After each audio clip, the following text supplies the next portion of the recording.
Dicky, what is it?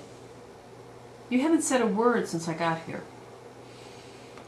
Is the camera ready? Yeah, it's turned on. You're all set. It's nothing like I thought it was. I was so wrong. I was so wrong. What the fuck are you talking about? 4 nights ago, I experienced another full-body telepathic connection.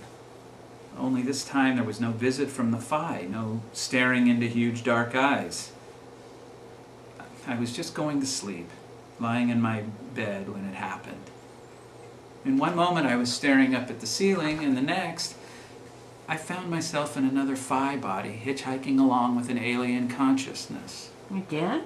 What the hell? But it was different this time. I was looking through the eyes of a Phi in one of their spacecrafts. I couldn't tell you how I knew it was one of their spacecrafts, I just knew. The room was circular. A rectangular table built into the floor stood in the middle of the room. And hanging above it was an array of lights and tubes and some kind of instruments attached to them. Next to the table was a deep tray with other instruments arranged inside. The Phi I occupied was standing next to the table, waiting along with 3 other Phi. Then a man was dragged into the room. He didn't actually put up any resistance, but he didn't walk in willingly either. 2 Phi guided him to the table and forced him to lie down. It was clear that the man was under their control. He lay on the table, unable to move. His clothes had been stripped from his body. He lay there naked, stretched across the table, crying and begging.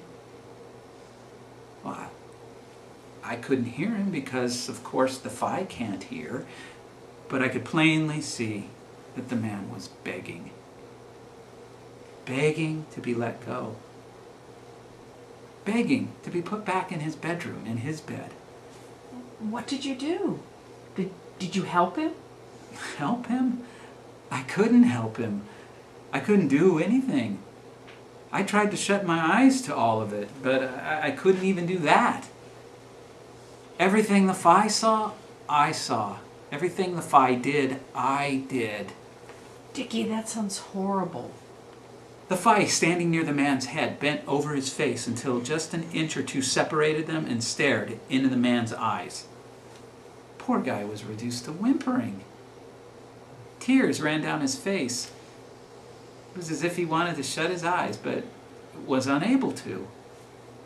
The rest of us got to work extracting tissue samples and bodily fluids. I reached up to retrieve a double tube-shaped instrument hanging above me, and I drew it down to insert into his nostrils. I shoved hard until the twin cylinders were completely buried. The man stared up at me, his eyes filled with horror and pain. We all worked on him for another half an hour. Then he was stood up.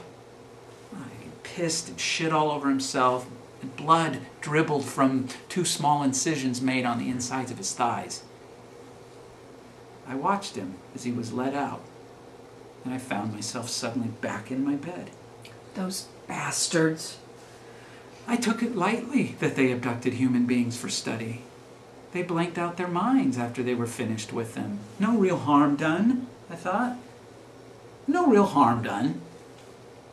It doesn't matter if people remember the experience or not. What they did was wrong. It was wrong. What did you tell the Phi? I didn't tell them anything. Well, they didn't come by this week. I'm confused by all this. Why would they show me this? Was it an accident? I just don't know. Can't you tell them to go to hell? Yeah, if I could do that. Would I be allowed? Alice, please. Sure.